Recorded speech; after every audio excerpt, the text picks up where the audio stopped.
To move forward. So we are live. We is live.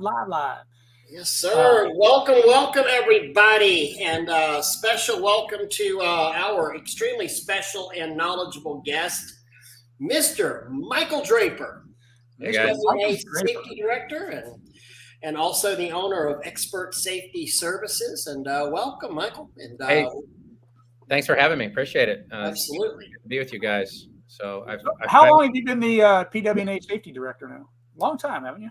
Yeah, it's coming up 3 years. 3 years. Yeah. So, I just know I finally made it because as I watch these interviews all the time that you guys do, and then finally I'm on here and like this is the big show. This is Wait! Isn't this the second time you've been on? It is. Is it? Yes. That's how big it is. I forgot the first time. Right. That's right. That's how memorable we are, Doug. Yeah. Thank you for having me. Thank you for coming. I mean, I think the world of you, and you truly, really are one of the most intelligent, best read, smartest people in this industry as well, as far as the safety and window stuff goes. I mean, yeah, I could probably out-bleach you still. Well, and but no, I mean, you know regulation, you know how to keep us safe, you know how to keep us out of jail and not fined, and frankly, that's a really important thing, But you know what Michael doesn't know? What's that? He doesn't know the right way to spell tsetse fly. I just thought I'd let you know that he doesn't know the right way to spell tsetse. I thought it was teetsy. I did too. It's tsetse. Okay. Look at it. So it is. It's tsetse fly. It's not tsetse. Okay. But anyhow, we won't get into the reproductive tracts of the tsetse fly. Because you do realize that they reproduce by adenotrophic viviparity, right? You do know. Yes, I was aware of that, and so. I told Doug that, he says, what do you want to talk about? And I said, well, maybe we could lead off with the sexual reproduction of the tsetse fly. So it might be less intriguing than safety. But, There you go. Oh. All right, now that we got that out of the way.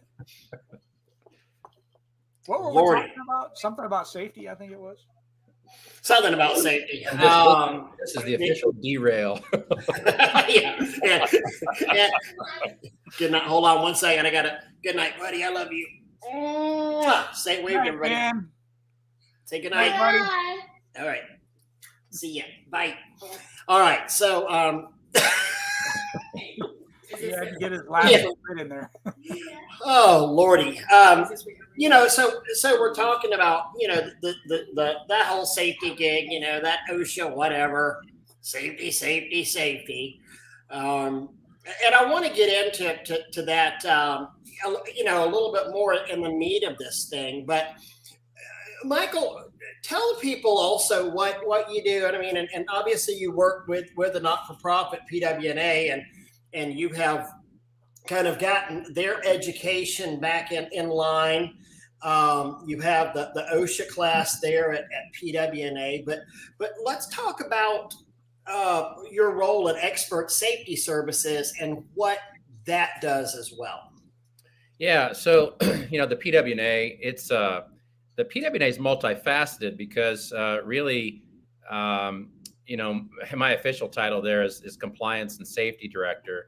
And, with that, it's really three faceted. It's DOT, EPA, and OSHA. So the three, authorities having jurisdiction, you're trying to look at what we do and then trying to make sure that what we do and what we're teaching is fitting in with those, AJ or HJs that are putting out, document and compliantary things. So, with Expert,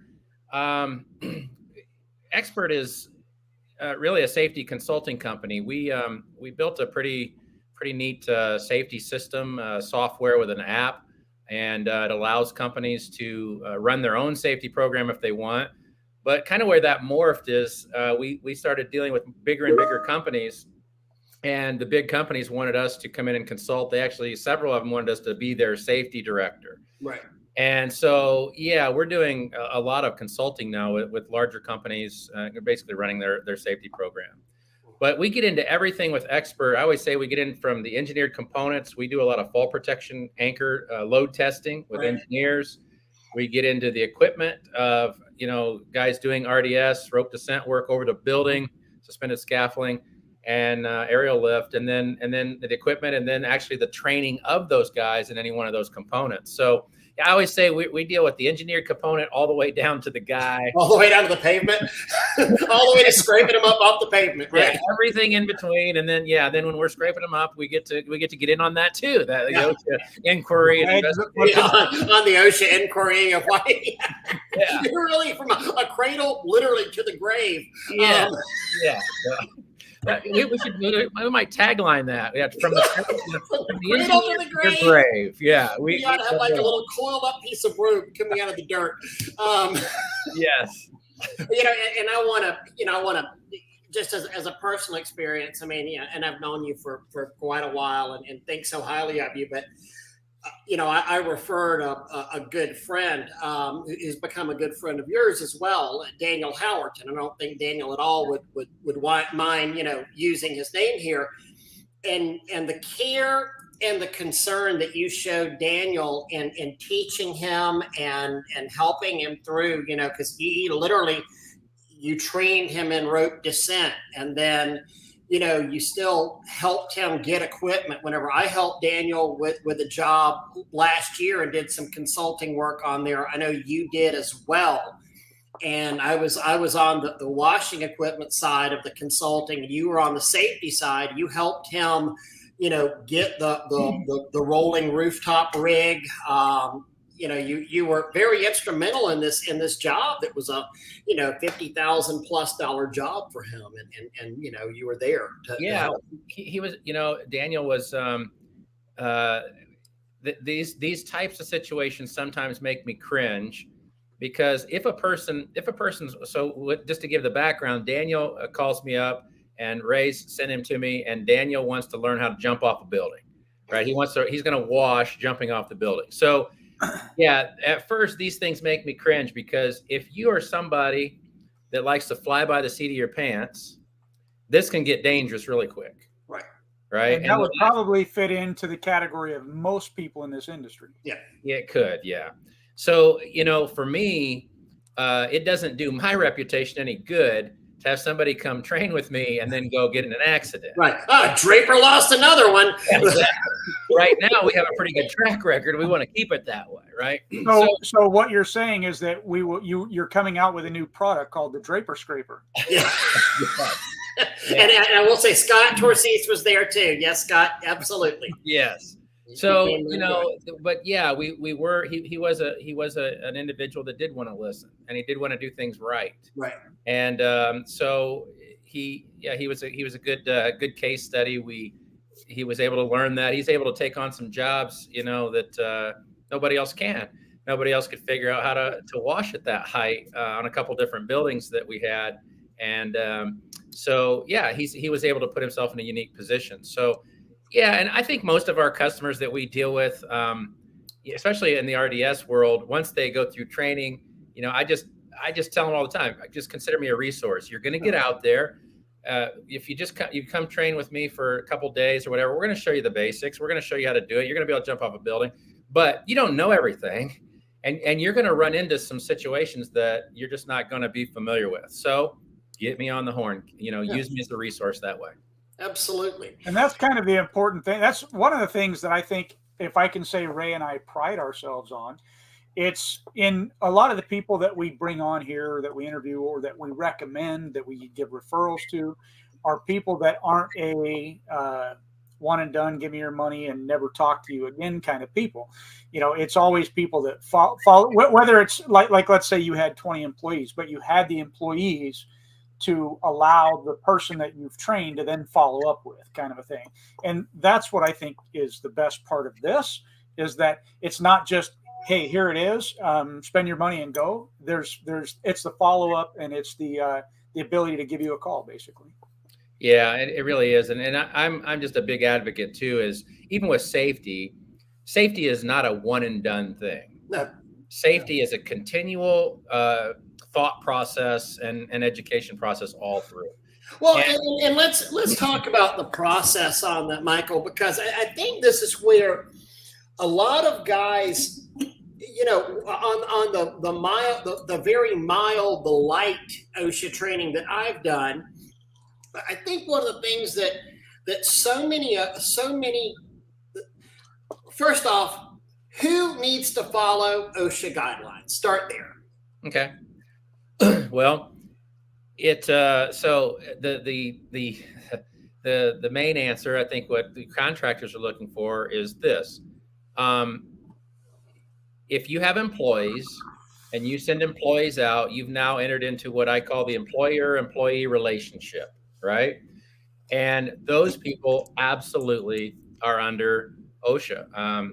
As soon as you take on that responsibility to send employees out to do work, then you have triggered what we would call OSHA.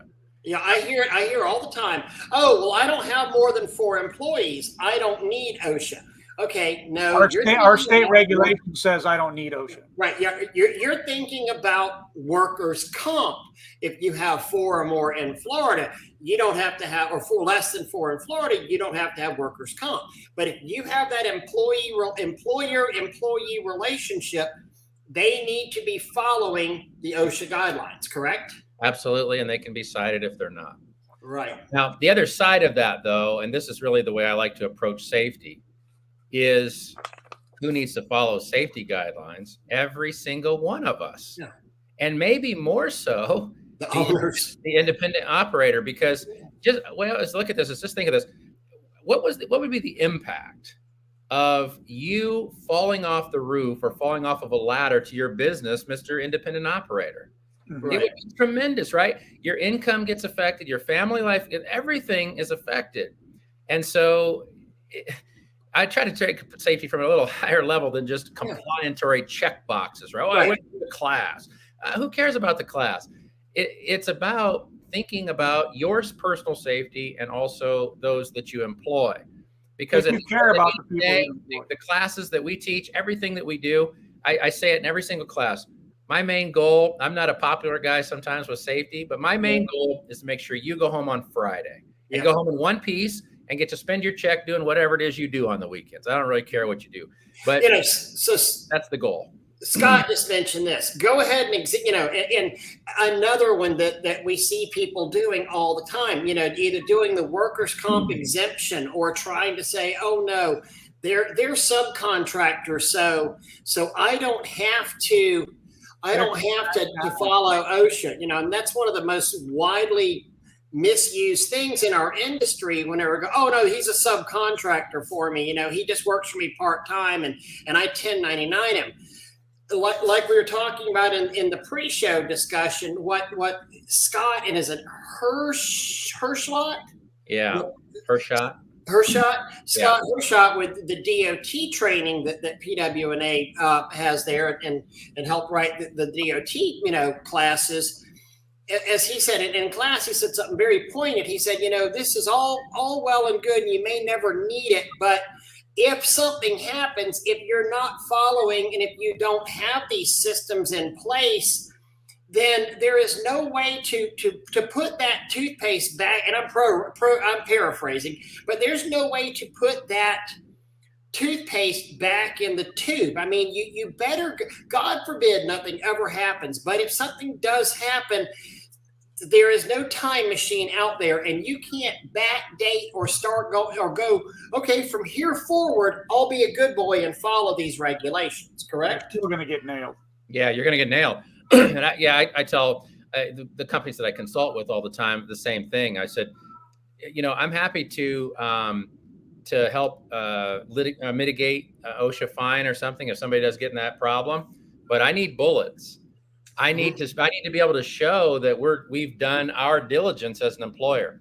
If you don't have that, I can't do nothing. I can't do nothing about it, and I don't want to do nothing about it. I'm not going to go in there and look like an idiot. And what I was going to say earlier is in that light amount of OSHA training that we've done through Spray Wash Academy. the one thing that OSHA, the common theory that it's not just about following the OSHA guidelines, and I'd love for you to speak to this, but you need a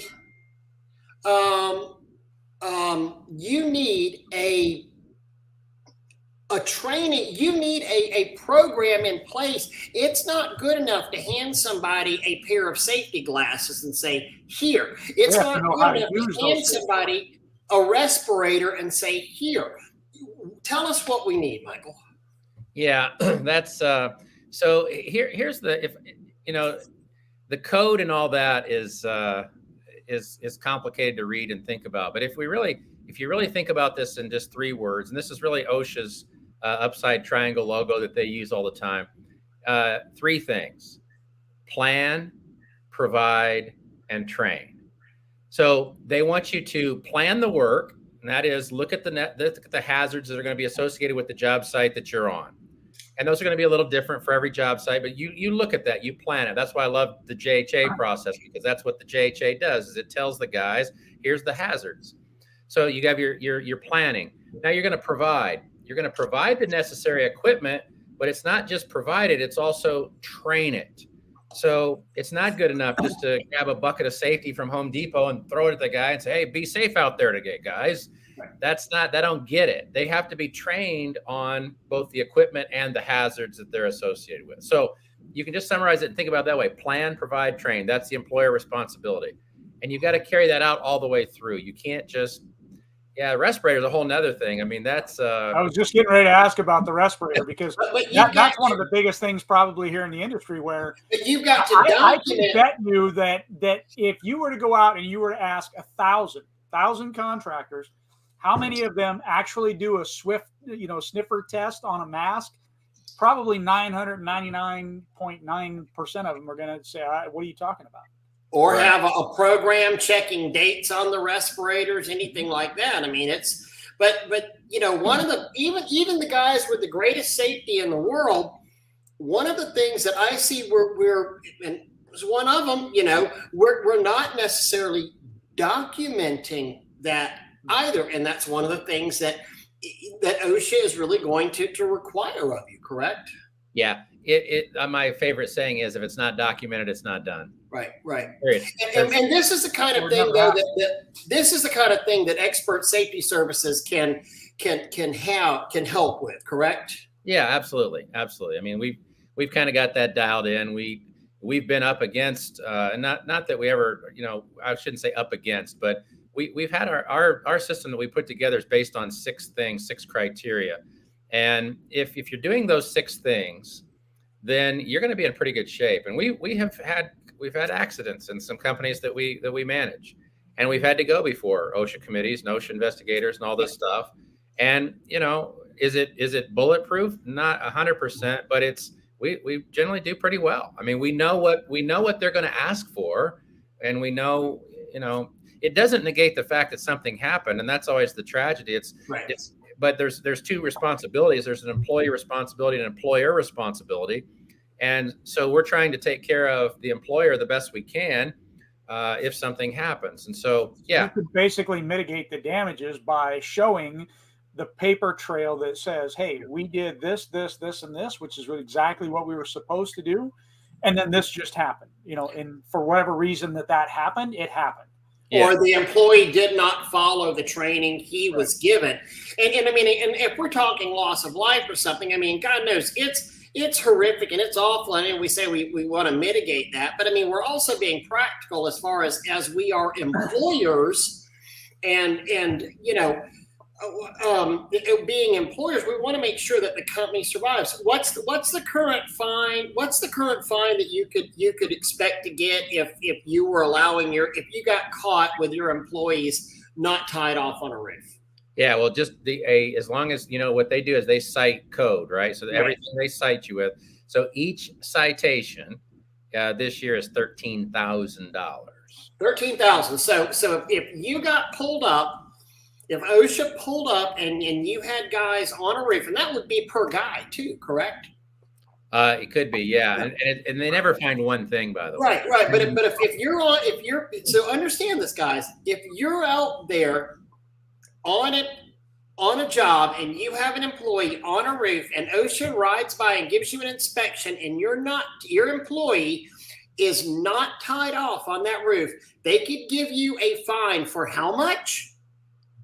13 grand. 13 grand. How many guys have, I mean, other than Scott Torcese, I don't know of a lot of guys on this chat that have, well, James Mazzell probably, because both of those guys are ballers, but not a lot of guys out here have a spare $13,000 sitting around. And even if you did, do you want to give it to a fine?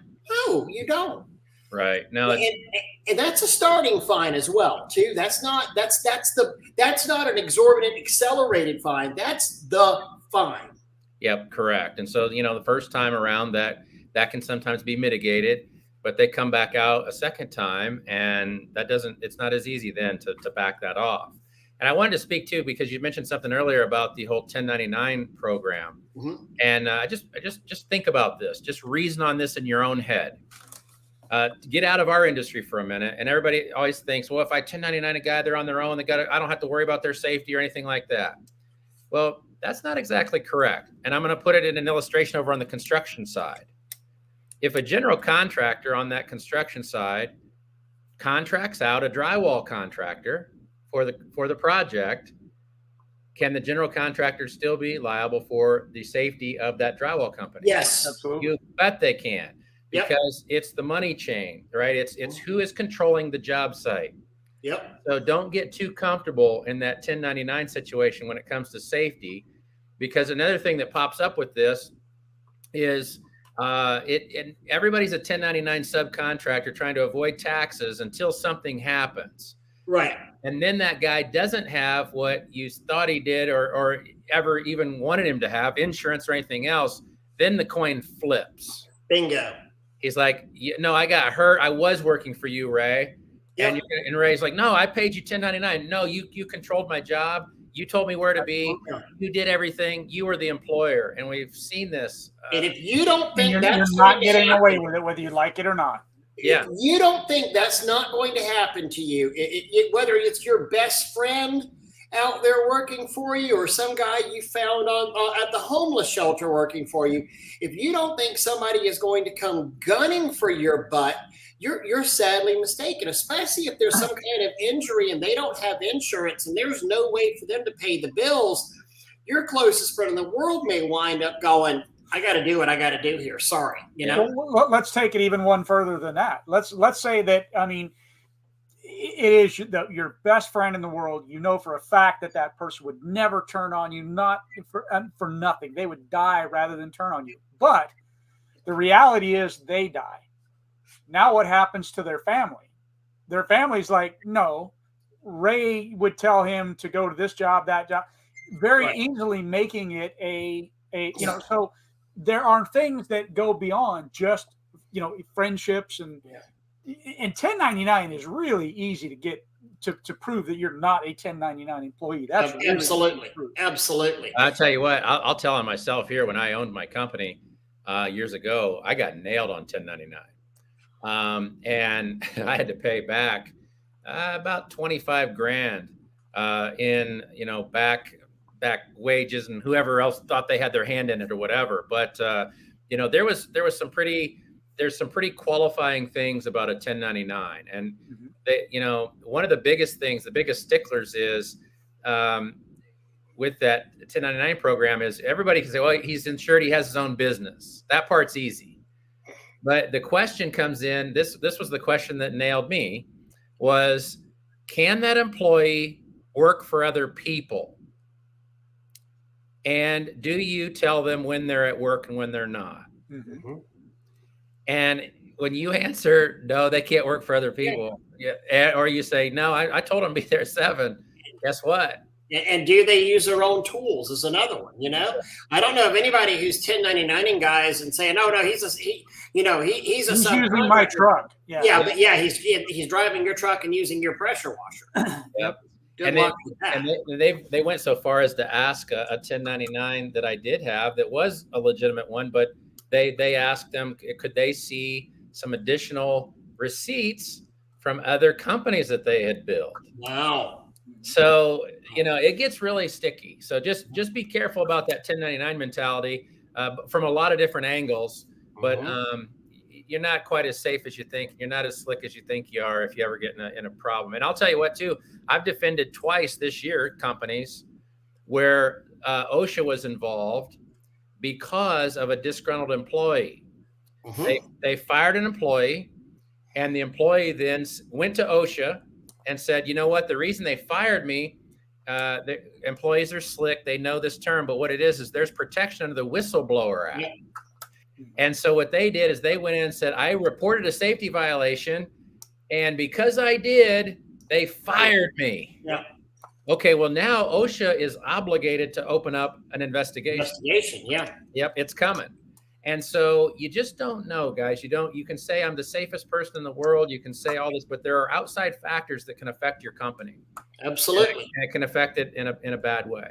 Like Scott was saying, we do toolbox talks, JHA, confined space permits, driver training, etc. First and foremost, like you said, Michael, everybody goes home. Then after that, it's CYA, because if you're in business long enough, stuff will happen eventually, especially the more people you have. It really is just the law of averages, It is. And for those that don't know, the JHA it's a job hazard assessment. So it's it's assessing that particular job. And the toolbox talks, that's something we have over at Spray Wash Pro. We've got 52 of them. We've got a year's worth of toolbox talks out there, and that's something where you need to be documenting, once a week, once every couple of weeks with your guys.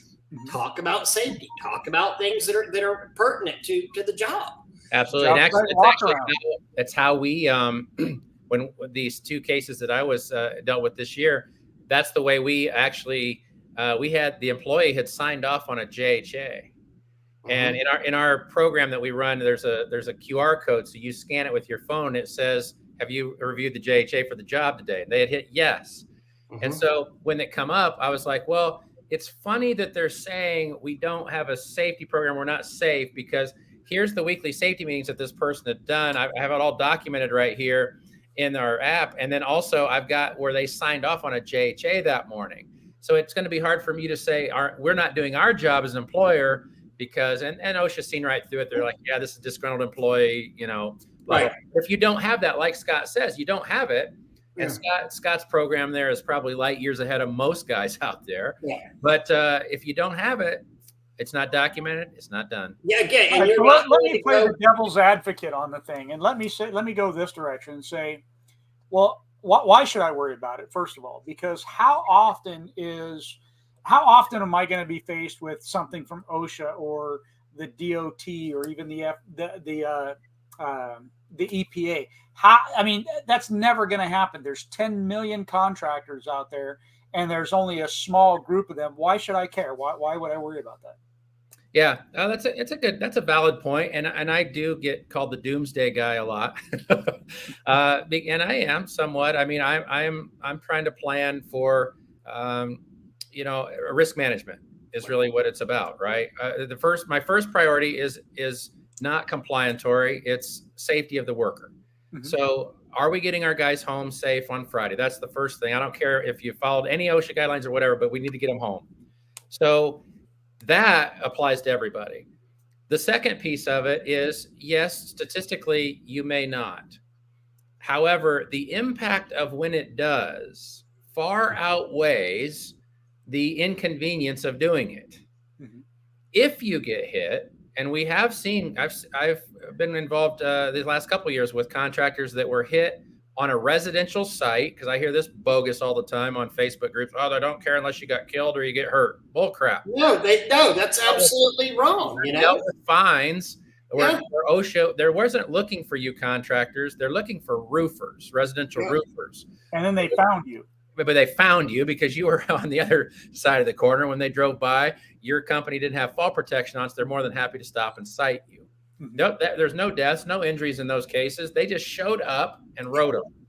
And, you know, they could show up at any given time in the world. I mean, that's what you don't, you know. Now, there's chances that, like, if you're working around a large construction site, or let's say you're working on a hospital, the great example that, you know, happened to us, we're working on a hospital that has a major construction wing getting added on. Yep. And we're still over there during the weeknights and weekends working on other areas of it. I guarantee you there are OSHA inspectors there at that major construction project, and you can just be collateral damage while they're bored. I love to tell the story of the time that you know, my guys were out at the Holiday Inn washing it, and you know, the fellas came out and showed his credentials to my crew leader, and he says, "Hey, Bob Johnson, OSHA administration. And just wanted to say that we watched you guys setting up this morning and really appreciate your attention to detail." And Travis was like, "Wow, you know, thank you very much." And he's calling me and saying, "Oh my God, you won't believe what just happened to me. I mean, OSHA just came and, you know," but the OSHA guys kind of looked around. Something good. It wasn't an official inspection. They said, "You know, you guys are really tight, and I just hope you're still tight at 3:30 whenever we return to the hotel, you know, and knock off for the day."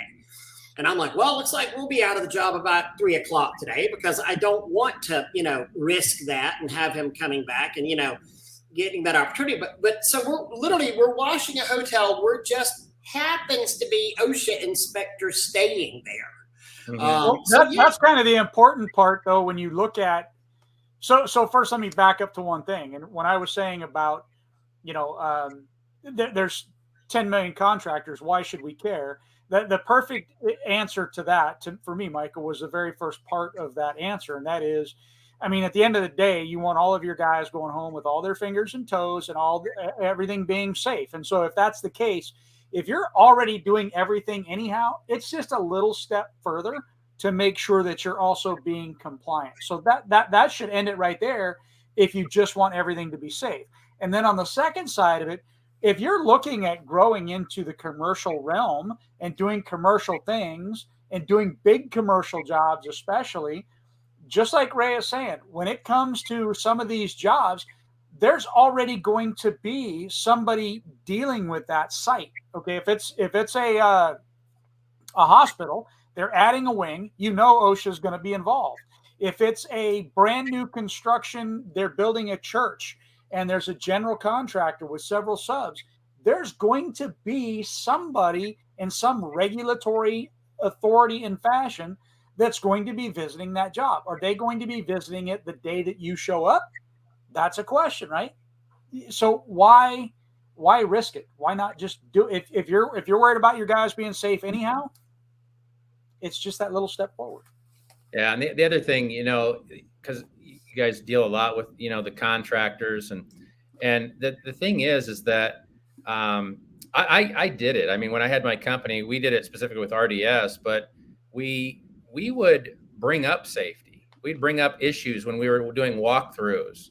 And oftentimes we would take jobs. We would take jobs at even higher prices because we were educated. We were willing to have that conversation that nobody else was. Yeah.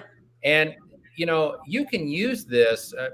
This isn't just a rule thing being dictated to you.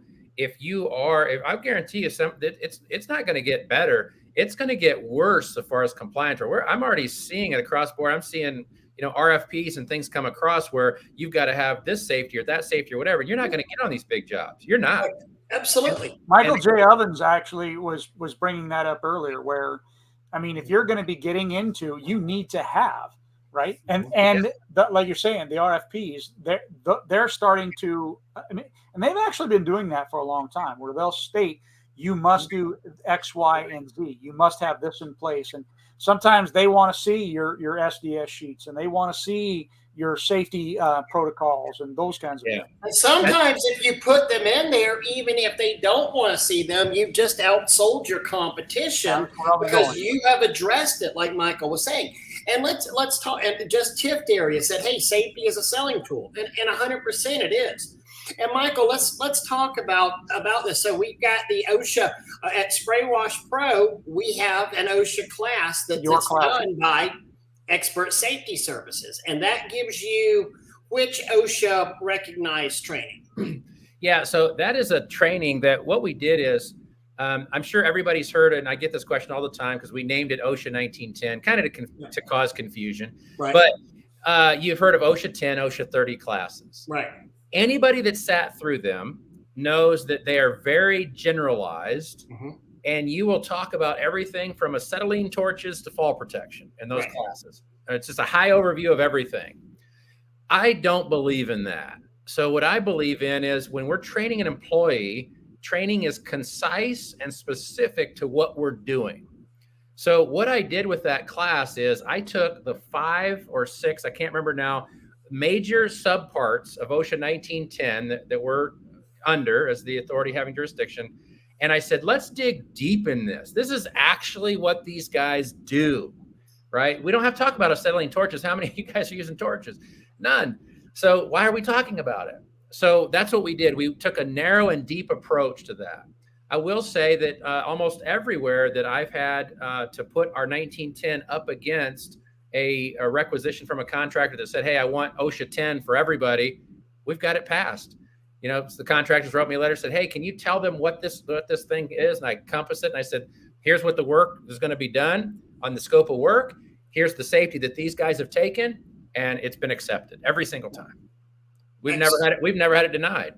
Excellent. And we can find those several places. You can actually, if you want to support us, you can take it at spraywashpro.com. And I think, you know, and it's something that literally everybody should have. And if you start referencing this OSHA on your bids and on your RFPs, it's amazing what things, you know, good things can happen. I mean, what Scott's saying right here, as one customer has an entire organization for auditing their contractors from OSHA 309 logs that they report quarterly, safety programs that get submitted, insurance, and several more items.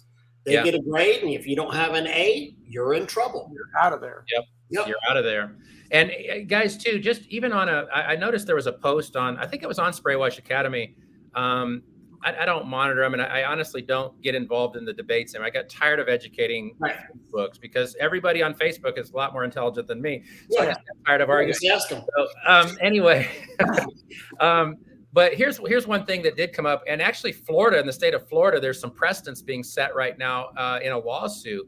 But I seen one person that there was an accident, somebody got hurt, and they said, you know, if you don't have work comp, just go ahead and turn that in on the homeowner's insurance. I saw that. That advice is a little wiggy. I was actually surprised to see that in Spray Wash Academy. But anyway, here's the thing. Here's how you contractors that are listening. How one little point that you could use to sell safety. Now, probably most of your contractors they're not on these larger commercial jobs. They're doing residences. But here's one way that you can sell safety. And that precedent in Florida is being set. There's a lawsuit right now about whether or not the homeowner's insurance can be sued or whatever if there wasn't work comp in place. And right now, it looks like they can.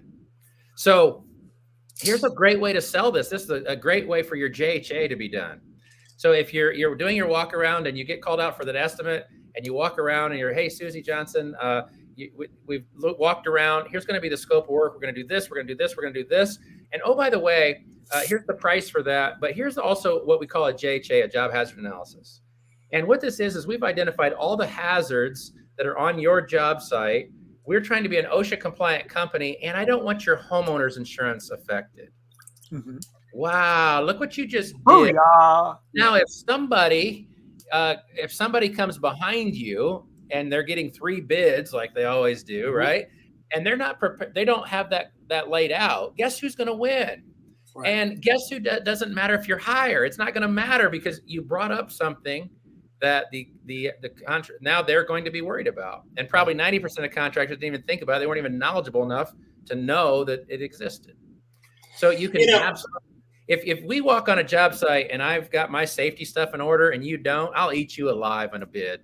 Yeah, absolutely. It's funny because that's exactly the way that's exactly the way I looked at, and when I bid jobs, I bid it on, you know, the whole aspect of the cleaning and the safety of the cleaning and the safety of the not just the guys, but the plants and the, you know, the harsh chemicals that were, you know, I bring up all of the potential problems of what can go wrong and, you know, what's normal to go wrong and, you know, bring up all those negative things. And that's what sold jobs for me. And now I'm sitting here and I'm thinking, you know, I wish I would have thrown that in as well, because if I had done that, I mean, I already had a good close ratio doing it that way.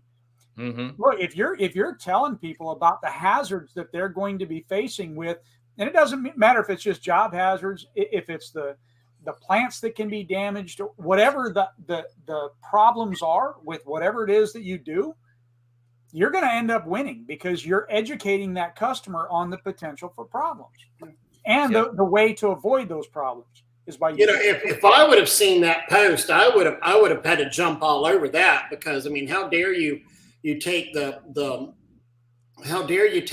homeowners, you know, the homeowner should not have to worry about the contract that the contractor not having, you know, I mean, first off, if your employees are going, you know, in Florida, if you've gotten the workers' comp exemption on there, that basically, I think, is saying that you're giving up kind of your right to go after the homeowner, because Florida is exempting you from the right or the need to go and get the workers' comp insurance because you're so small. But I think that also says that you're not supposed to go after the homeowner at that point.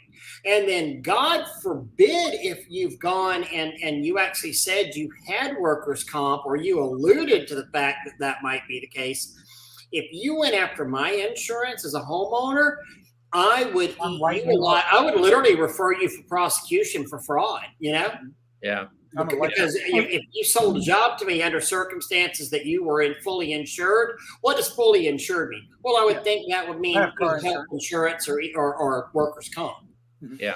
And Michael, let me just throw this out there real quick. If you ever, and this is for everybody out there, if you guys ever see something like that just isn't right, there is no, oh, you're just one of them guys. Hey, report it, right? Yeah. Nobody knows we need to know about things like something that other than us as admins and moderators, and especially coming through. I mean, if it's, I don't want to say that you're going to hold a higher status, but you are. I mean, you know, if you ever see something like that, because there's no way for us to keep up with all of the posts and everything that's out there. And we hold ourselves to a higher standard at Spray Wash Academy. We like to think it's one of the, you know, better forums out there. And in fact, that's why we don't have 20,000, 30,000. Yeah, and you know, this is one of the things that pisses me off so bad about this industry, because I'm looking at our viewer count tonight, and you know, I went, because you know you're the guest out here, I went and shared this thing to about 7 or 8 different places, and some places, frankly, that could really use it. I mean, because I see some of the biggest dodo questions, and you know, we said things like, okay, OSHA, understanding OSHA training tonight, you know, at 8 o'clock. You gave them, you know, a couple of hours notice on there. And it's no more of a view count than we usually have. So I can only assume that the guys over in Pressure Washing 101 and Power Washing Buddies and stuff like that aren't actually clicking on this. And really all I can say is, if you're not, shame on you, because if you don't care any more about your employees than this, or doing stuff the right way. But look at how much bad information, you know, we have out there. Michael, tell me, what is the what's that OSHA exemption to where if I'm only on the roof for like a short period of time, I don't have to rope off? Yeah, I think it's like 5 minutes or 15 minutes. Is it 5 or 15? Yeah, and it's, if you know, if you're not look, yeah, there is no exemption for being on that roof, and I've heard everything, you know, from, well, it's the pitch matters and this matters and da da da. Look, no, it doesn't. It's dry. If you can fall a greater distance than 4 feet, you have triggered the fall protection rules. Period. Yeah. All right. Residential, commercial, doesn't matter. If you can fall a greater distance than 4 feet, you've triggered it. You've got to. It doesn't matter if it's a roof. I mean, you know. I was just getting ready to say, but there is no roof that's 4 feet there. Come on now. Right. What are you talking about? Like, does that mean you're talking like I'm walking on a deck? I'm cleaning a deck. I mean, that's 4 feet above. I mean, a ladder. Or what are we talking about here? Yeah. So, I mean, anything. So if I was on a deck, once we could fall a greater distance than 4 feet, and again, don't shoot the messenger. I didn't write it. That's what the law says. It's 4 feet. But you have three choices: a guardrail system. So on a deck, you're probably going to be protected by a guardrail, right? If you're up in the air, so you're protected. You're good. But if that was an open deck and you had an employee that could fall 4 feet off that deck, then yes, you've triggered the fall protection rule. So you have guardrail, safety net, which is never going to be used in our world of it's like bridge work underneath bridge, and then fall protection system, right? A harness and tie off system. So it's let me take you in on that one, because somebody sent me a video. This has been probably not very long ago, 3 or 4 weeks ago. Another contractor had done a promo video. And so this contractor sent me the video and said, "Hey, man, what are your thoughts on this video?" And I thought, well, I would pull that video down immediately. That's not a promo video. And the reason is this was on a large hotel. I'm going to say it was a hotel, 10 stories, whatever. And they were running surface cleaners on the roof. Well, the roof didn't have a parapet wall. So, I mean, it did. It had some areas, but there were a lot of just open areas where there were drop-offs. Okay. So back when, and rules may have changed, so forgive me if I get it wrong, but it used to be that you could actually walk right up to the edge of the roof with no safety gear on whatsoever, but you had to have a barrier, which didn't have to be anything that could stop anything. It could be just tape. And it had to be, I think it was 3 foot back. And then you had to have a safety monitor watching you do whatever it was that you were doing. Okay. So maybe that's changed. I don't know. But at the end of the day, there had to be something that was a safety aspect for you. And this video showed, it was a great video. They used a drone, all that kind of fun stuff. But they're surface cleaning up to the edge and all that with no safety, no nothing, whatever. I think you just lost a bunch of jobs, honestly. If I'm Googling your company because you've given me a bid, as a commercial operator, I'm not hiring you because of that promo video that you've done. That's correct. There's a question that you have here, and this comes up a lot. I see it in forums get debated: 4 foot or 6 foot. So the answer is 4 feet. Now, where that 6 foot comes from is the 6 foot is the construction industry standard. OSHA 1910, which is the general industry standard, has used 4 feet. We hope OSHA someday gets their mind made up and makes them the same, right? But you would be cited as a pressure washer, soft washer, whatever little contractor here. You would be cited under 1910. So it's 4 feet. And Dougie, you bring up a great point. I mean, look, there's some misconstrued conceptions about flat roofs and things that's setting up a designated area, but you have an obligation. Designated area means somebody can't go out there, they can't fall, they can't, and it's really more for a flat roof situation. A low pit, low slope. Low slope roof is the way OSHA describes it. But that's also, and correct me if I'm wrong, but that's also for construction industry as well. So isn't that like one exemption for construction industry? The designated area will fall under 1910 as well. Now, the safety monitor, that is a construction industry. That's 1926-502. So that now 1910 says if nothing else can be done, if there's no other means, please defer to 1926-502. So you go read that, and it says everything exactly the same as 1910, only it says safety monitor. It introduces a safety monitor. But I'll tell you, we've trained some companies that we've talked about safety monitors in that training, and they didn't just say, "Oh, we're just going to use a safety monitor all the time." That's what our protocol is. We're using a safety monitor. Well, they got popped on it. Mm-hmm. And there's nothing else that can be done. Yeah, nothing else that can be done. And let's face it, most of the time there probably is. We're trying to skate, right? We're trying to not do. But the biggest place that it makes sense on a safety monitor, because the way that it reads is, if it would me say this right. If it's not feasible or creates a greater hazard, that's the exact verbiage. Right. You could use a safety monitor. Generally, where a safety monitor is applicable is when you have two roofs. You have a roof up here, and I'm trying to get my camera angle right, and then you have another roof down here. So if I have two roofs, like a porch roof, that porch roof, it's going to be very difficult to set a fall protection system because I'd have to go to a greater height in order to set it. So therefore, it's not feasible, or it creates a greater hazard because I have to go to a greater height. But if you're at the same level, if you go to the pitch of a roof on anywhere like this, it was feasible because you're already at the highest height. Right. It wasn't at the highest height if you have a lower roof level generally. That's a great way of explaining that, where you're saying that going to a higher height, if you have to go to a higher height in order to set that safety system up, then that would be the reason for not having that safety stuff in place.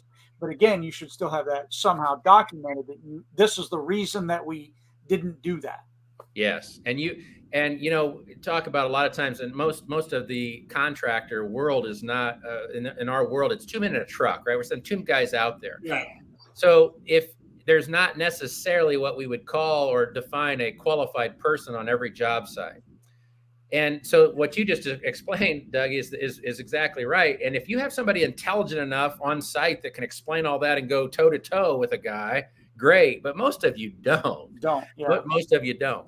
And there's another question here about the height of most accidents.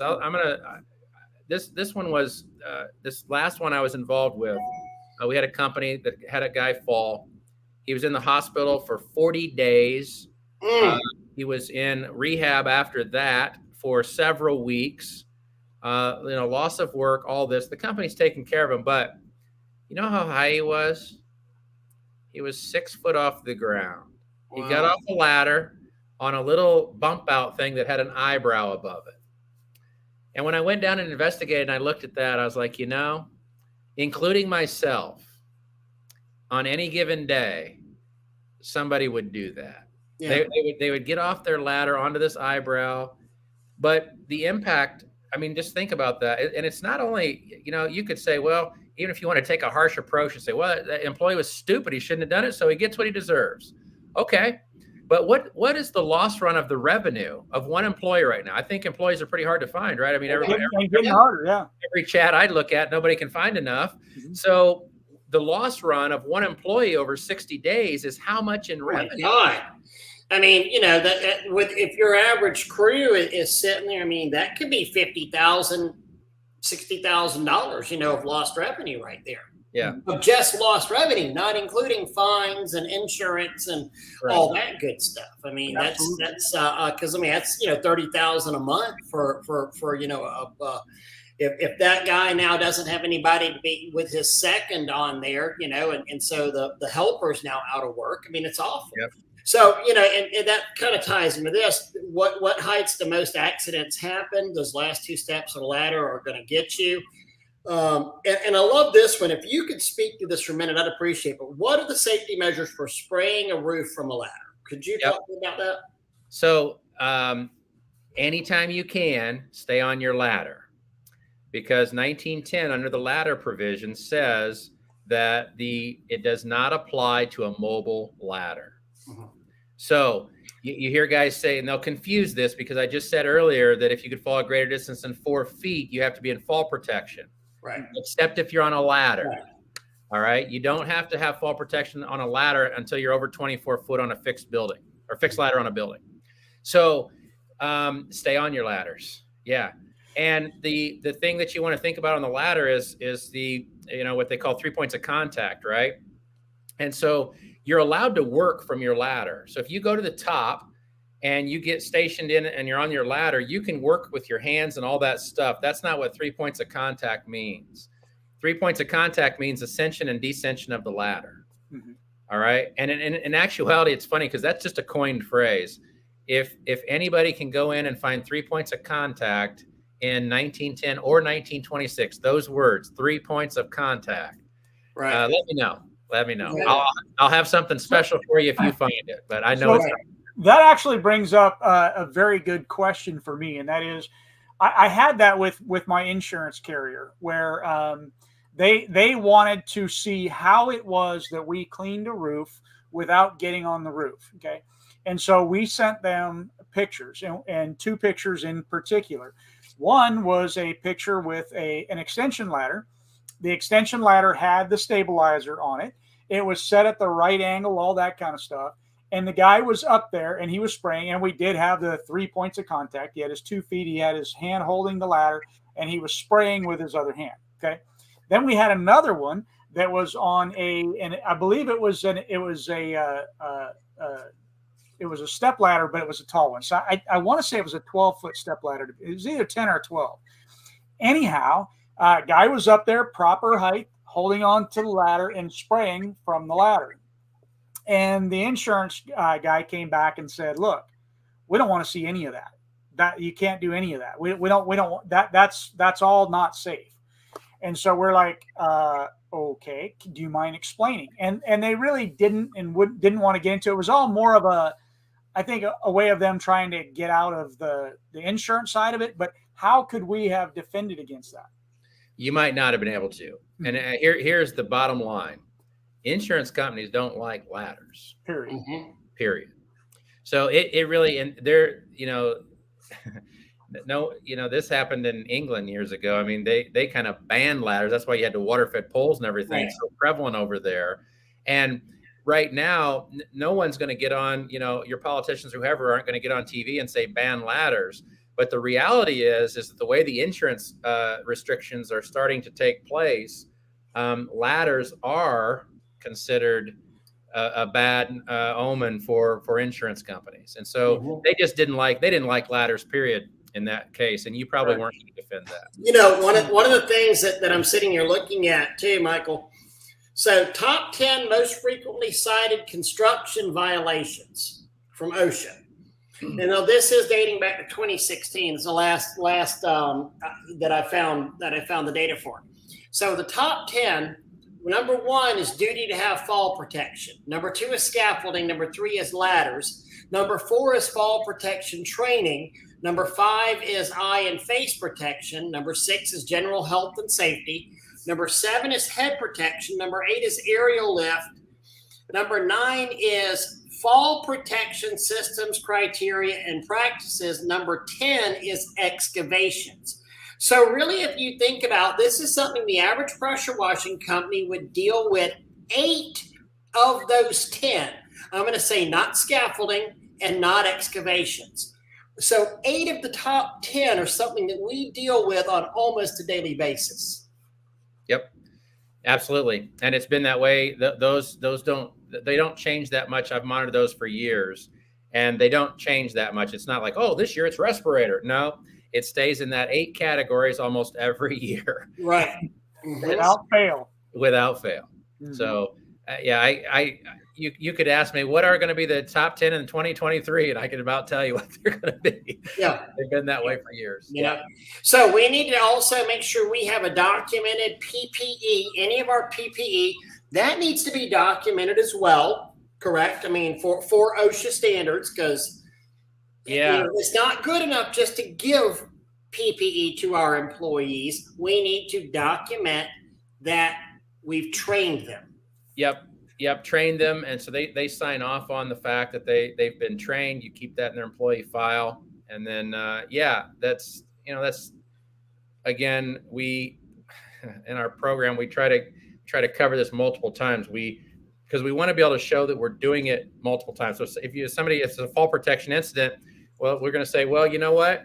JOni signed off in his safety manual that he received fall protection training. JOni took the ladder safety class and the fall protection class. JOni signed off on the JHA. JOni did a pre-work inspection on his harness that day. So we can start to see, oh, JOni's got a problem because the employer has done what they're supposed to do in this case. Right.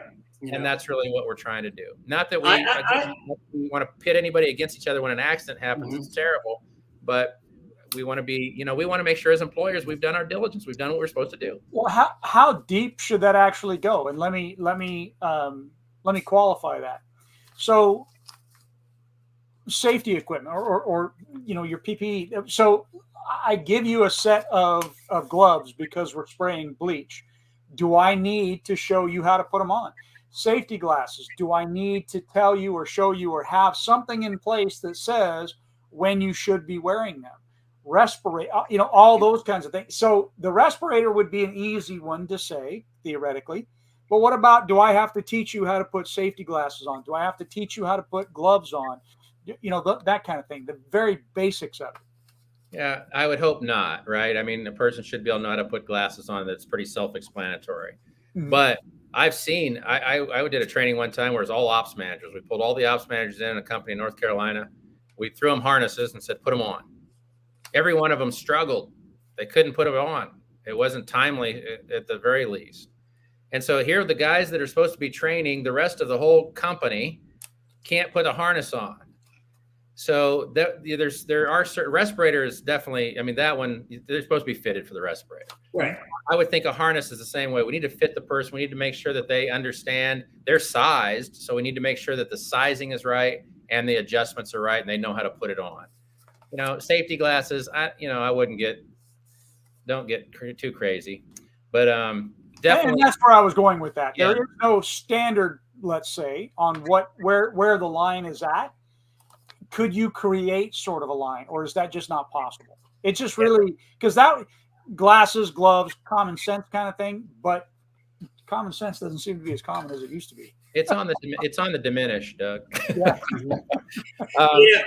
I still remember my conversation that I had when years ago. We wrote a safety course, just kind of a little thing when we were running around doing it with a lot of power wash stores, and I was confused about some of the stuff, and so I called my deputy director over in Jacksonville for OSHA, because I think Florida has 3 OSHA offices, Miami, Tampa, Jacksonville, I believe. There might be one. There may be a 4th in Pensacola, but I was just talking to him, and he a very nice guy, and I said, just help me out with some of this, and he said, honestly, if I wanted to, I could literally spend the rest of my days just going out and harassing power washing companies, because you guys are some of the absolute, worst of not following directions. He said, I see it all the time. I see you guys out there, in Crocs and flip-flops and pressure washing, sidewalks. And it's like amazing that more you guys don't, aren't toeless than you are. And then I said, well, I laughed and I said, yeah, but I'm not that guy. I'm soft washing. And this was 6 years ago. And he's like, oh, don't even get me started with the soft washing. How many of you guys actually wear respirators? How many of you guys are, you're still out there in shorts and you're allowing chemical exposure to your skin? And he goes, it's the soft washing is honestly just as bad, because y'all aren't following any of the chemicals. He's like, in general, y'all aren't following the chemical exposure requirements on that. He said, if you really wanted to go letter of the law, you should be in a complete white Tyvek suit with full body, and a respirator on that. Yeah. I told this one before, but go ahead, Michael. To answer your question directly, Doug, here's the way I would preface this. If the manufacturer has called for an inspection of the product, then you probably should get a sign-off from the employee. So generally, safety glasses do not require an inspection of the product. A hard hat does, though. A hard hat or a helmet does require an inspection, pre-work inspection of use. A harness does, a lanyard does.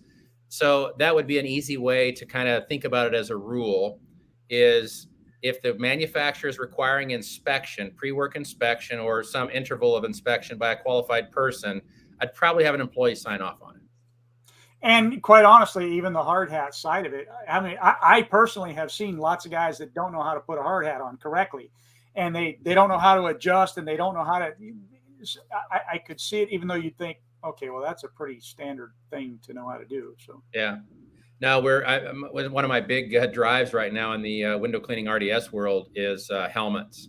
And there's so many documented cases of not only the fall, because everybody always jokes, oh, if I fall, what's that helmet going to do? Yeah. It's not the fall, dumb.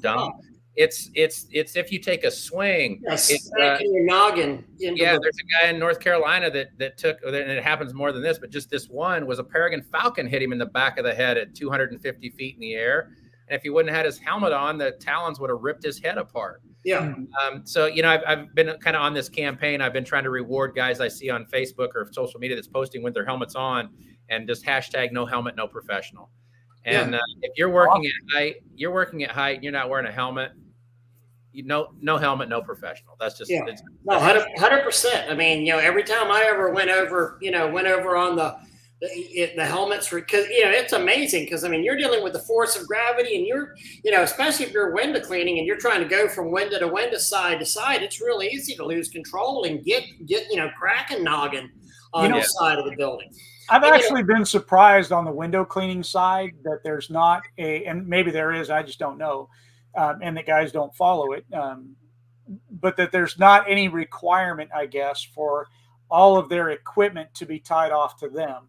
Meaning that anything that you drop becomes a projectile going downward. Oh no, there's a requirement for that.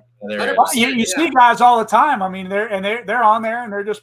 I mean, there's no tie off on any of the things that they've got, and if you drop it, that wet squeegee on its way down 10 stories is gonna wreck somebody's day. I think that's actually something that's horribly underutilized out there is the use of, like what Daniel did, of wanting to wash buildings from height, from ropes out there. And it's something that's actually really it's not going to be right in every situation, but I've been in multiple situations myself where I have washed from ropes in a bosun's chair.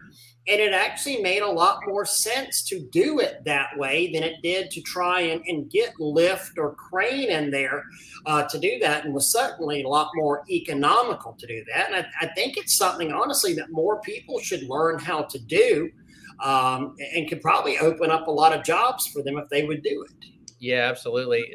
Just in Florida, this year, Daniel was one project that utilized RDS, but also not just RDS where we're descending, but with power ascenders. Yeah.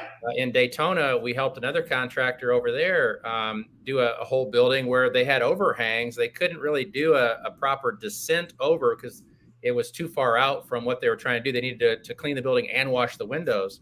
But they had these holes for a suspended scaffolding. So we ran the ropes through there. They bought power ascenders, and you start on the ground. You clip in, and it just takes you up the rope. Yeah. So he was able to. It was a multi-$1,000 building that we trained those guys in on, and it just took them to a level no one else could do it. Everybody was like, "Oh no, because you'll have to bust those tile." It had a mansard tiled roof. Like, you'll bust those tile off, you can't do it. And I'm like, we can do it. Oh, we can do it. I mean, the building that for Daniel's talking about is so many people are very familiar here. It was the SeaWorld DoubleTree Orlando, where we've had all of these power washing, conferences. And, they actually came to us and said, hey, we lost Doug, but there he is. Hey guys, what can you find us a good washer for this? And I mean, me knowing Daniel, and that he had already taken that course from you, and I said, Daniel, you up for that, buddy? And he's like, well, I don't know, let me talk to Draper and you talk me through this, and can we have some equipment on site? And I was like, yeah, we'll figure it out and let's get this done. And I was so proud of him. And I mean, for it was a 5-day project. However, there was also several weeks of talking and planning and getting stuff done for that 5-day project. Sure. But, extremely profitable. Probably a lot of people's mouths would drop open if they figured out what he got, for doing that building. But it was well worth it and worth the planning and the extra work there. So before we go too much further, I want to answer Brenda Farley and Gene O'Neill's question here. So I put it at the bottom there. Courses.spraywashacademy.com. Michael has his safety training on the Spray Wash site, on the Spray Wash, courses.spraywashacademy.com. So you can go on there and you can get his safety classes that we have. And he did offer a discount to Spray Wash Pro members. So there is a difference in price for Pro members and non-Pro members. So just so you know that those are on there. And Michael, especially while Ray stepped away here, tell me a little bit about if I as a contractor wanted to hire expert safety services, if you can get into this a little bit, what can I expect? What can I cost wise, time wise, those kinds of things? Well, yeah. So, and just to kind of address the training videos, if you're just looking for a la carte videos, then definitely Spray Wash Academy, that's going to be your best way to go. I don't have any of my stuff a la carte anymore. We only really deal with our safety advocate program. Now the videos are in there, but it's the whole program. Right. So yeah, to answer then to segue into your question, then our safety advocate program is really, it's designed. I'm from our industry, right? I was a window cleaner and pressure washer before I sold my company in 2014, and I wanted it to be affordable and attainable for everybody, not just big guys. So the way we put the advocate program together was, hey, if you want to run your safety program, you want to get in there and just kind of assign stuff and you run it, it's $59 a month. It's pretty reasonable, right? I mean, anybody can afford that. Now, other guys will, as you get larger in size, most of my guys that are dealing with me, I've got companies that have, one company I have 200 employees, but 20, 30 employees. Now things start getting a little complicated. They maybe don't want to manage themselves. They want somebody to overlook. They want to add another layer to it and say, you know what, I want third-party safety sites and safety inspections. I want you to surprise visit our workers and make sure that what the office says we're doing for safety, we're doing for safety. So I can spend as much as your checkbook as you want me to, Dougie. But it starts kind of there at $59 a month for the general contractor. And then, it's really, after that, it's really kind of customized and a la carte as to what you want. So for $60 a month, what am I getting? For $60 a month, you're going to get the platform you're going to get a downloadable and customizable safety manual that's going to be set up with all those employee sign-offs. You're not going to have to do a thing, just follow that. Number two, you're going to get all of our trainings, our videoed trainings. And we've got most of them on Spray Wash Academy, but we've got some that didn't really apply to Spray Wash Academy. So we've got them all on there. We've got the JHAs where you can literally do a JHA in 2 minutes. I've got it dialed in for you. All you got to do is answer questions. It populates for you. We've got weekly safety meetings that are videoed. So you don't have to just grab some PDF of a toolbox talk and start, randomly somebody talked about it. I actually teach those weekly safety meetings to the guys. It's from the perspective of a washer or window cleaner for exactly what they're doing. And they resonate really well. Number 5 is we have assignable pre-work inspections to the employee's phone where he can do them, check off, and it registers back in the dashboard. Everything that happens on the phone comes back into the dashboard. So we have a documented safety program. And then number 6, we have the checklist for job site inspections. So if you're like, hey, I want to go out and check up on my guys, you can pull it up on your phone. You can do it, and it'll come right back into your dashboard as well. Michael, do you also have that for yeah? I thought you said this Michael guy was smart. He's only charging $60 a month. Yeah, you're kidding. Do you also have that for the DOT side of that as well? So like the vehicle inspections and the vehicle daily inspections and the qualified driver and all that, is that part of it? So we do have the vehicle inspection in there. We do not have DOT training in there as of yet. Okay. We kind of, because of my relationship with the PWNA, they kind of went that route, and so I kind of stayed out of that realm. 10-4. Well, I was just going to say a company that a very big company that probably purchased Spray Wash. I was really amazed at the amount of technology that they had, and much like with the employee sign off on the OSHA, which there's stuff there as well. Then also for daily driver stuff, so blending in the DOT and not to confuse the safety in that, but you do your truck walkarounds with that, and you do your checkoffs on that, your pre pre-trip inspections. on that, and just like you were saying earlier, with you had the employee that actually, the whistleblower that went and clicked on there, well, look, right here, he signed off that he did that. So whenever they're signing off on things, it's kind of hard to say, even if they just did it and they made it so quick that, they but still, it's covering your butt as the employer whenever they go and sign off on it by doing a quick check mark. That's correct. That's correct. So, yeah, it's a pretty robust program. Like I said, I'm managing companies where we've had to get in front of OSHA, and I'm not going to say we always win, but we always do well for what they're asking us. Hey, can you produce this? Hey, can you produce that? Yep. And so that it's built with. I have a lot of confidence in it at this point. I mean, we've been doing this for a while. We've made tweaks through the years. And I have the highest confidence in that program. I know it works. Absolutely. And look, for those, most people know, we don't typically do that. We don't typically promote a, hey, buy this kind of thing. I mean, that to me, this is such a no-brainer.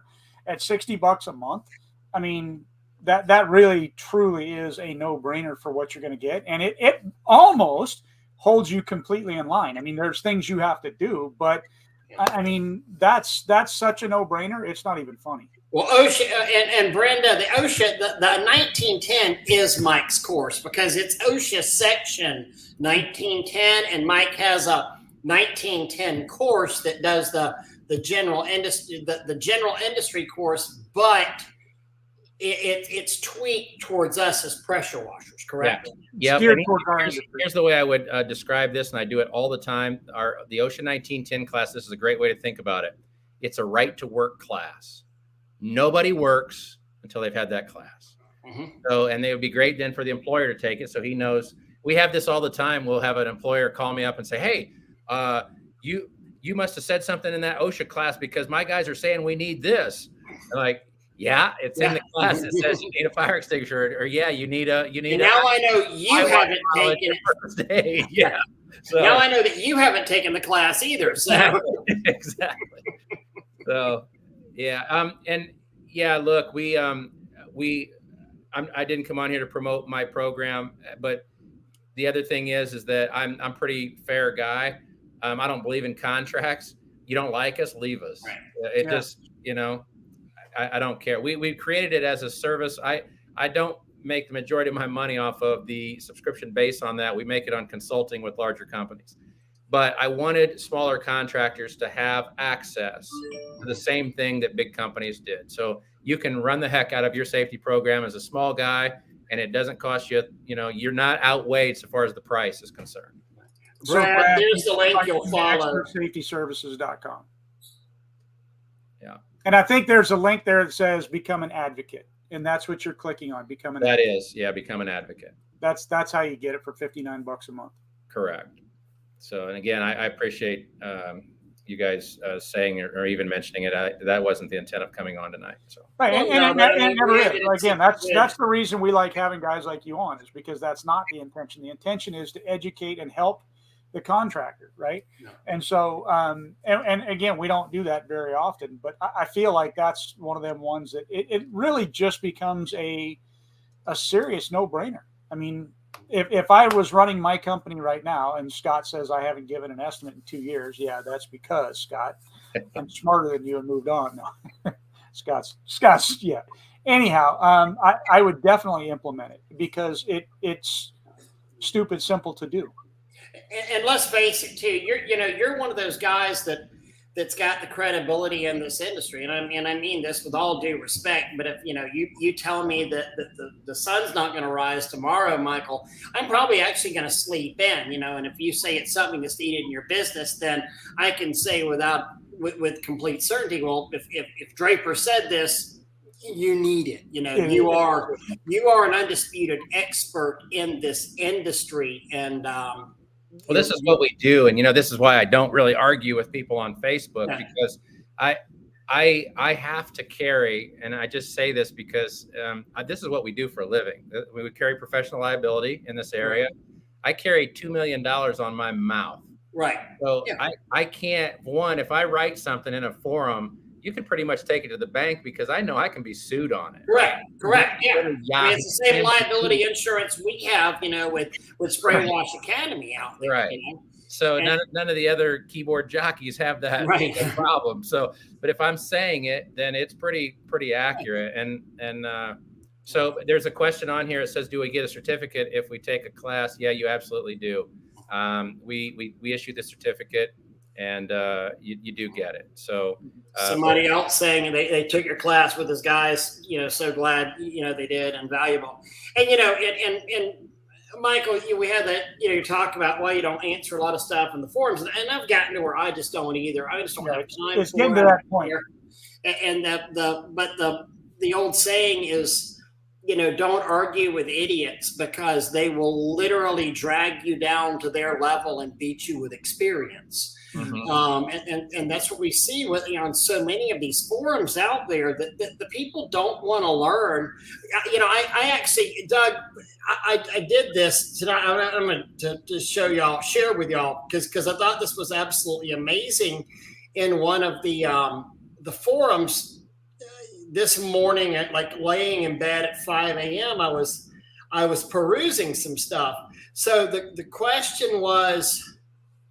It was I'm pulling it up. So it was roofing tar on some siding that somebody tried to get off. Okay, and if you look at it, it's very clear that it's vinyl siding, and it's just a great example. Somebody said WD-40, it will come right off. Well, apparently that's what they used was WD-40, and that's what caused that big brown smear in the middle. Oh. Okay, was the answer to that. So somebody said WD-40, not you should try it, or I think. I mean, it was WD-40, that will come right off. He had absolutely no idea if it would or not, because then the original poster said, yeah, they tried that, and that's what caused the smear. Here's another one. You see that a lot. You see it a ton. I mean, it's like, the smart people have self-doubt, but the idiots are really, really, really sure of themselves. And I don't mean to call that person an idiot, but, here's one that says, ideally an insurance claim, the degreaser to remove the tar is messed up the paint. You're going to need to repaint that afterwards. It's vinyl siding. It's not painted. You don't typically paint vinyl siding on there, but there's several things. If I was you, repaint them. I would learn new things so my business can boom. You cannot take that out. It will damage it more. Just paint them. Again, it's vinyl siding. I mean, these people are giving, here's a great one. Okay. It will come off with gasoline. Because that's what you want people putting on the side of your house is a pump-up sprayer of gasoline and spraying it down. Isn't that what you would like to know as a whole? While smoking a cigarette, although a cigarette. I mean, nonetheless. And that's the information that people are getting on forums out there, and it's downright damn scary. Yeah. No, it is, and it's really. And the problem is that the one earnest guy, the guy that's really looking for the answer, he gets confused in all the stupidity, and so he can't even sort through. So I'm just, I'm not better than anybody, but I'm above all that. I'm not going to get into all that. If somebody has an honest question, I'll generally private message them and say, hey, here's where you can find it. Right. But I probably get tagged probably 50, 60 times a day on stuff, just tagging me into a chat. And I'm just like, hey, good job. Hey, my favorite is flip the pavers. Oil spill on pavers. Flip the pavers over. Brenda, I totally agree. How many times do I see that? Oh, you should flip the pavers. You obviously, if that's your answer, you have never really dealt with pavers before, because most every paver I have ever seen has a flat bottom and then a chamfered top with a sand line on there. The bottoms are not the same as the tops on pavers, on 95% of them. Yeah, that so question. Joe asks, how do I find out what falls under hazmat when transporting chems or such? So I'm not sure. I'll just answer it from my standpoint. I'm not sure if Spray Wash has a DOT class or anything as of yet. The PWNA has a pretty comprehensive DOT class that kind of lays that out. I'd suggest you get that. I don't profess to necessarily be. I definitely cruise through the DOT and also the EPA. Right. But I'm really more the professional on the OSHA and the safety lines than I am the other two. So and Joe, one of the best things you can do is to pull the SDS. The SDS on that if it's a regulated material or it falls under DOT, the SDS will state that it's either a regulated chemical or it's a non-regulated chemical on the safety data sheet.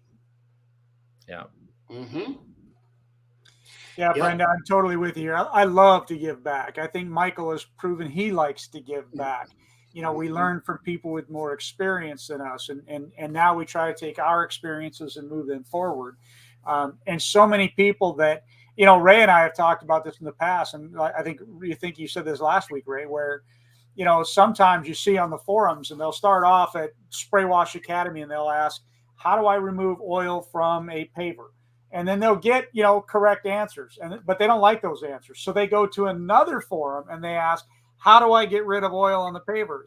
They'll get some correct answers, but they don't like those answers. So they go over here to another forum. And you see it on 10 different forums. They're looking for a specific answer instead of what is the correct answer. And I think especially when you look at something like this, where you come into the safety aspects of it, there aren't too many. I mean, there's one correct answer in most cases. Yeah, that's true. And, you know, I agree. I mean, I do love to give back and I love to teach. I taught the environmental class at the PWNA convention last week, and somebody come up to me afterwards and they're like, how many did you have in your class? And I was like, all that needed to be there. Yeah. I only had 4 in the class. Right. It didn't matter. They were the right 4. They were from compliantary states. They were from California, Oregon, and Washington, and they ate that class up. So it's not always about how many people we got in the class. It's about who needs the education and you know, what we give them. Well, and on the flip side of that, like I was saying earlier, I mean, so here we have, you know, we've got basically unrestricted, unfettered access to you tonight out here, but people don't necessarily want to come and see this because they want the answers that they want, not the right answers, and not, you know, from the mean compliance man who's actually trying to keep you out of jail and you know, unfined. Yeah, and I don't like Michael because he said that anything over 4 feet and I need to be tied off. I mean, Michael is just 4 feet. He's mean. He's mean. He's mean that way. Well, because obviously he wrote the rules, right? Yeah. At the end of the day, you know, I try not to be a safety Nazi online. I see unsafe stuff every single day and post all the time. You know, I seen one today where it was a company that we trained actually, and I just shot the owner a text and said, hey, I'm not going to call this out on Facebook, but, you know, his safety's in the wrong place. And actually, if he falls to it, he will get hurt really bad. Right. And he goes, oh, I really appreciate you doing that. But I never called out on Facebook because it starts a whole stupidity level that I just can't deal with. So.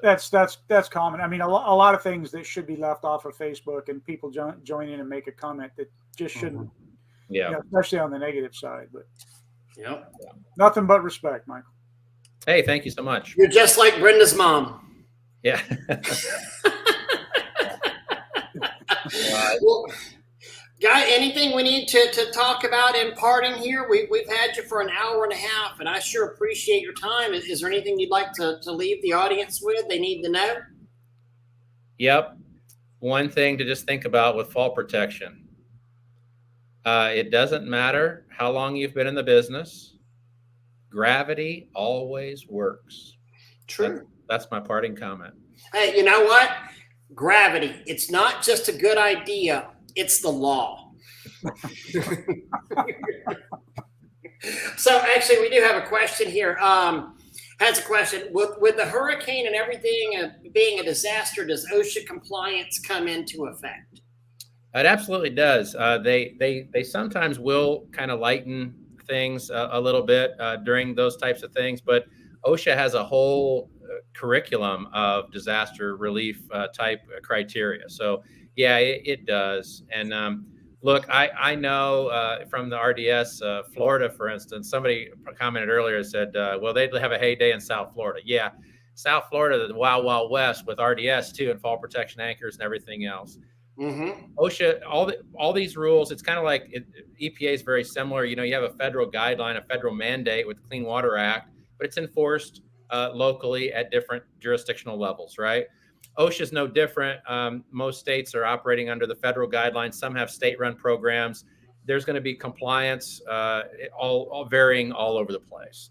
And so what we try to do is just look at the federal guidelines, say what are the parameters, and we try to govern ourselves accordingly to those. Yep. But yeah. And you know, the three offices, so there's an OSHA office in Jacksonville, OSHA in Tampa, and there's an OSHA in Miami, are our three that are in Florida. And to Doug's point, there's not enough compliance officers to catch everything. No, there's not. So statistically, you may not get caught, but if you do, I joke all the time, pay me now or pay me later. Yes, exactly. Do you want to pay me for your defense, or do you want to pay me to keep you out? And I'm guessing that $59 a month is going to be a lot cheaper than the other one, correct? Yeah, and actually a kind of a service that I provide to our customers that are on that program, again, wasn't my intent tonight, but is that as long as I don't have to travel anywhere, I will back you. I'll go through the initial inquiry and everything. If you get in an OSHA situation, up until if I have to go into a courtroom or I have to travel somewhere, then obviously we're going to talk about pricing. But I cover you. That's how confident I am in it. You know, use it. If you use the 6 things to the nth degree, I'll come in and say, hey, here's what they have. This is what they got. This is what they do. I'll produce the reports for you. No charge. That's awesome. Perfect. Can't beat that with a stick. That's a good one to end on. Well, Michael, thank you so much. We sure appreciate. And here's Gene is saying, anytime you're ever having I don't know why that's not showing, class free or paid, highly recommend sitting in. The more, the better. You know, I know we've all been to your classes at these conventions, and you're a pretty frequent, a fixture at most of these places. So I agree. Go to a Draper class. I guarantee you'll love courses.spraywashacademy.com, and he's got his classes on there. Yeah, it's easiest access to me right there. Just go and get it. I appreciate you guys having me on. I'm honored. I'm humbled, and I appreciate it. Thank you so much. Well, thank you so much, and guys, thank y'all for your time tonight. We sure appreciate y'all all as always on a Monday. Thank y'all. Thanks, guys. Bye.